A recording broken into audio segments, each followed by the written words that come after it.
আর কতদিন ভারতীয় দলে খেলবেন রোহিত কোহলি স্পষ্ট জানিয়ে দিলেন গৌতম গম্ভীর। বন্ধুরা আপনারা যদি দেখতে চান তাহলে ভিডিওটি লাস্ট অবধি দেখতে হবে, চ্যানেলটিকে সাবস্ক্রাইব করতে হবে, লাইক দিতে হবে এবং নোটিফিকেশন বেল আইকন দাবাতে হবে। টিম ইন্ডিয়ার প্রাক্তন ব্যাটার গৌতম গম্ভীর নতুন অধ্যায় শুরু করেছে। প্লেয়ার থেকে এবার তিনি জাতীয় দলের কোচ। একসময় যিনি রোহিত বিরাট কোহলিদের সঙ্গে খেলেছিলেন গৌতম গম্ভীর, এবার তাদের কোচিং করবেন তিনি।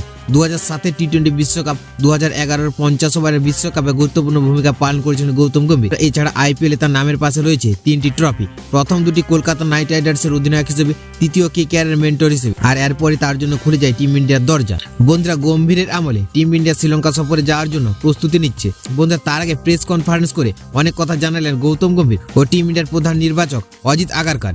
ভারতীয় দলের নির্বাচকরা জানান যে কেন হার্দিক পান্ডিয়াকে বাদ দিয়ে সূর্যকুমার যাদবকে আসন্ন শ্রীলঙ্কা সফরে টি-20 সিরিজের অধিনায়ক করা হয়েছে। বন্ধুরা গৌতম গম্ভীর বিরাট কোহলি ও রোহিত শর্মাকে নিয়ে বলেন যে তারা দেখিয়ে দিয়েছে যে তারা বড় ম্যাচে কি করতে পারে। দুজনের মধ্যে এখন অনেক ক্রিকেট বাকি আছে, চ্যাম্পিয়ন ট্রফি দূরে। তাদের ফিটনেস বজায় থাকলে তারা 2027-এ 50 ওভারে বিশ্বকাপ জিততে পারে। তারা এখনো যা করতে পারবেন তা দেখে বিশ্বের যে কোনো দলই তাদের নিজেদের স্কোয়াডে রাখতে চাইবে।